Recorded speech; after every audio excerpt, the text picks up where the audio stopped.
Hello friends, welcome back to my channel. तो आज की इस वीडियो में मैं आप लोगों के साथ बात करने जा रही हूँ, आप लोगों के साथ डिस्कस करने जा रही हूँ एमपी के जो कॉलेज हैं रीओपन होने वाले हैं।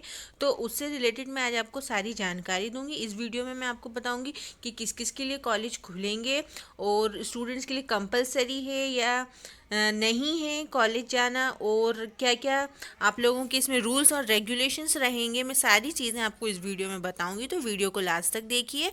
और अगर आपको मेरी वीडियो अच्छी लगे और इन्फॉर्मेटिव लगे तो वीडियो को लाइक करना और शेयर करना ना भूलिएगा।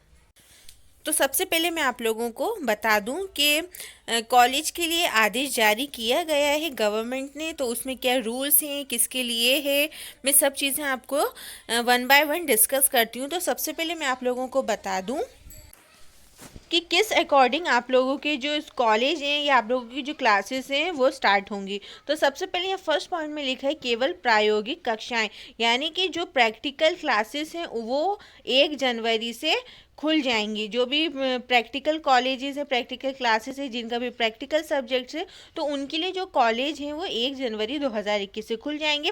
केवल स्नातक अंतिम वर्ष एवं स्नातकोत्तर द्वितीय सेमेस्टर की कक्षाएं। अब जो यूजी पीजी में लास्ट ईयर में हैं या फिर थर्ड सेमेस्टर में हैं, तो उनकी जो कक्षाएं हैं यानी उनकी जो क्लासेस हैं वो 10 जनवरी 2021 से प्रारंभ होंगी, यानी कि स्टार्ट होंगी। फिर समस्त शेष कक्षाएं, फिर जो कक्षाएं बची हैं, जो क्लासेस बची हैं लास्ट ईयर और थर्ड सेमेस्टर के अलावा, तो उनके लिए 20 जनवरी के बाद से गाइडलाइंस आएंगी। जैसे कि यहाँ पर आपको पॉइंट नंबर 2 में दिया है, दिनांक 20 जनवरी 2021 से समस्त शेष कक्षाएं प्रारंभ करने के पूर्व कोविड महामारी के नियंत्रण के परिप्रेक्ष्य में जिला स्तर पर गठित क्राइसिस मैनेजमेंट ग्रुप की अनुशंसा प्राप्त की जाएगी तथा अनुशंसा होने पर ही कक्षाएं प्रारंभ की जा सकेंगी।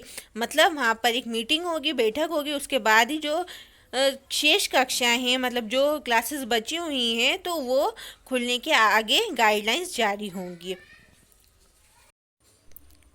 अब आ जाइए पॉइंट नंबर 3 पे। यहाँ पर लिखा है कक्षाओं का संचालन प्रतिदिन 50% विद्यार्थियों की उपस्थिति के साथ किया जाएगा, अर्थात विद्यार्थी एकांतर दिवसों में कक्षा में उपस्थित होंगे। मतलब आप लोगों का जो क्लास की प्रेजेंस है वो आपकी सिर्फ 50% बच्चों की ही रहेगी। मतलब डेली वो सारे बच्चों को नहीं बुलाएंगे। अगर आपकी क्लास में 100 बच्चे हैं तो उसमें से सिर्फ 50% बच्चे ही क्लास अटेंड करेंगे। और ये जो आप लोगों की क्लासेस हैं वो ऑल्टरनेट डेज में लगेंगी, यानी एक दिन छोड़ के।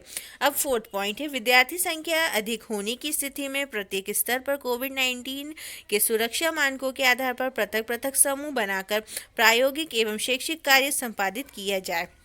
अगर बाय चांस अगर स्टूडेंट्स की जो संख्या है, स्टूडेंट नंबर ऑफ स्टूडेंट अगर ज़्यादा हो जाते हैं कॉलेज में, तो फिर कॉलेज वालों की जिम्मेदारी है उनका बैच बनाएं, अलग अलग ग्रुप में उनको डिवाइड करें, और जो भी उनका आप लोगों को प्रैक्टिकल कराना है या कुछ और नॉलेज देना है तो आप उन बैच में उन लोगों को वो नॉलेज दें या उनसे वो प्रैक्टिकल कराएं। तो ये कॉलेज वालों की जिम्मेदारी होगी। अब ये समस्त संख्याओं के लिए पूर्व से संचालित ऑनलाइन कक्षाएं भी यथावत संचालित रहेंगी। ऑनलाइन कक्षाएं एवं भौतिक कक्षाएं दोनों के संचालन हेतु समय सारणी संस्था स्तर से जारी की जाएगी। और जो भी ऑनलाइन क्लासेस चल रही हैं वो आपकी चलती रहेंगी, और उसका जो टाइम टेबल रहेगा वो आप लोगों का कॉलेज और यूनिवर्सिटी डिसाइड करेगा कि क्या उसका टाइम टेबल रहेगा और कैसे आप लोगों की जो ऑनलाइन क्लास है वो कंटिन्यू रहेंगी। अब आइए पॉइंट नंबर 6, विद्यार्थी की उपस्थिति स्वैच्छिक होगी। यहाँ साफ लिखा है विद्यार्थी की जो प्रेजेंस है वो आपकी कंपलसरी नहीं है। अगर आपका मन है, आप बाकी कॉलेज जाना चाहते हैं तभी आप जा सकेंगे। कोई ये मैंडेटरी नहीं है, कोई ज़बरदस्ती नहीं कर सकता है। ये आपका स्वैच्छिक रहेगा, मतलब आपका खुद का डिसीजन रहेगा।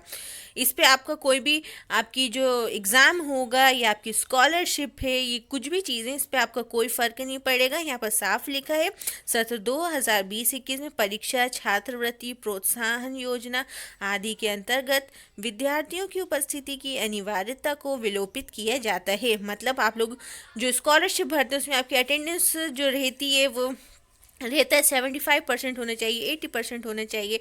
या आप जो एग्ज़ाम देते हैं उसकी अटेंडेंस का रहता है, डिसाइड रहती है कि आपकी अटेंडेंस इतनी होनी चाहिए। तो ऐसा कुछ नहीं रहेगा, वो सारी चीज़ें हटा दी गई हैं। फिर है पॉइंट नंबर 7, पॉइंट नंबर 7 में लिखा है जो प्रेयर्स हैं कॉलेज में या कोई प्लेइंग एक्टिविटी है, स्विमिंग या कुछ भी होता है अगर आपके कॉलेज में, वो सब नहीं होगा, वो प्रोहिबिटेड है, वो सारी चीज़ों पे रेस्ट्रिक्शन अभी भी है। और जो स्टूडेंट्स हैं वो एक जगह पर इकट्ठे नहीं होंगे ग्रुप बनाकर, इस बात का ख़ास तौर पे कॉलेज वालों को ध्यान रखना है।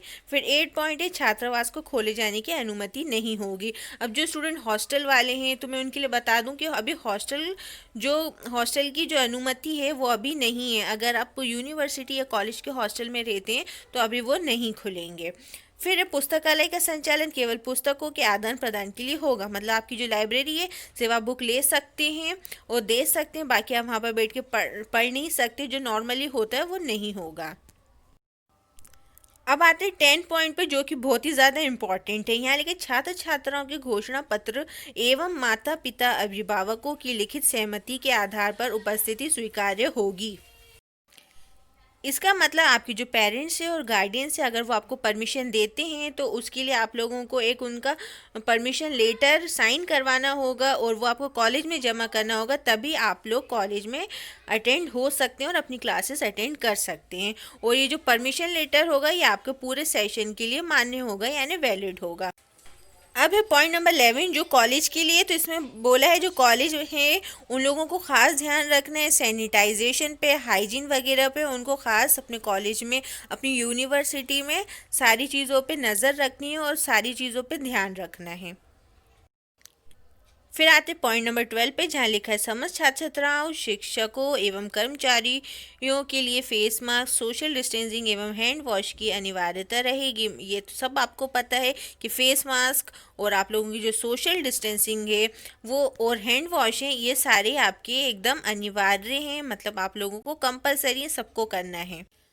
अब है पॉइंट नंबर 13 जो है यूनिवर्सिटीज़ और कॉलेजेस के लिए, जिसमें बोला गया है जो सैनिटाइज़र है और थर्मल स्कैनिंग है वो सारे जो स्टूडेंट्स हैं उनकी हों, और ये उन लोगों को कंफर्म करना ज़रूरी है कि सारे जो स्टूडेंट्स हैं वो सैनिटाइज हैं और उनकी थर्मल स्कैनिंग हुई है या नहीं हुई है। अब आ जाइए 14 पॉइंट पे। अब इसमें आपको यहाँ एसओपी देखना पड़ेगा, यहाँ पर आप लोगों की सारी गाइडेंस है कि जो कॉलेज खुलने वाले हैं तो उसकी क्या क्या गाइडेंस रहेगी, तो मैं आप लोगों को वो सारी गाइडेंस अभी बताती हूँ। और ये जो भी गाइडेंस है ये सबको ही फॉलो करना है, अगर आप स्टूडेंट हैं, टीचर हैं या एम्प्लॉय हैं, कुछ भी हैं आप कॉलेज यूनिवर्सिटी में, आप सबको ही ये जो सारे रूल्स हैं फॉलो करना है। जिसमें जो रूल नंबर 1 है वो है विश्वविद्यालय महाविद्यालय परिसर में जहाँ तक संभव हो कम से कम 6 फीट की शारीरिक दूरी यानी फिजिकल डिस्टेंसिंग का पालन किया जाना चाहिए। ठीक है, आप लोगों को कम से कम 6 फीट की दूरी रखनी है, फिजिकल डिस्टेंसिंग रखनी है। फेस कवर मास्क का उपयोग अनिवार्य किया जाए। फिर 3rd पॉइंट है हाथ गंदे दिखाई ना भी दें तब भी साबुन से बार बार हाथों को कम से कम 40 से 60 सेकंड के लिए धोना चाहिए। फिर पॉइंट नंबर 4 इस हेतु यदि संभव हो तो अल्कोहल आधारित हैंड सैनिटाइज़र का उपयोग कम से कम 20 सेकंड के लिए किया जा सकता है। मतलब आप अपने साथ हैंड सैनिटाइज़र रखिए जो अल्कोहल बेस्ड हो।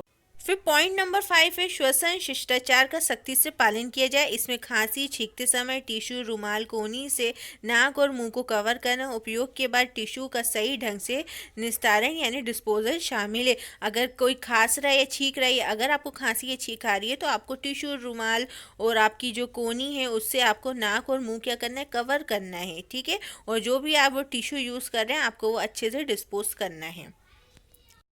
फिर है पॉइंट नंबर 6 सभी के द्वारा अपने स्वास्थ्य की स्वनिगरानी तथा किसी भी बीमारी के होने पर त्वरित रिपोर्ट की जाना चाहिए। अगर आपको कोई तरह की प्रॉब्लम हो रही है, सर्दी जुकाम भी हो रहा है या आपकी कुछ हेल्थ इशू हो रहा है तो आपको फ़ौरन क्या करना है, अपने कॉलेज में रिपोर्ट करना है। फिर पॉइंट नंबर 7 है महाविद्यालय परिसर सार्वजनिक स्थान पर थूकना सख्त वर्जित होगा। फिर इधर उधर आपको स्पिट नहीं करना है, थूकना नहीं है। तो ये सारे हैं गाइडेंस है कॉलेज खुलने पे। तो होप करती हूँ आपको समझ में आ गया हो, और अगर आपको मेरी वीडियो अच्छी लगी हो, इन्फॉर्मेटिव लगी हो तो वीडियो को लाइक और शेयर करें।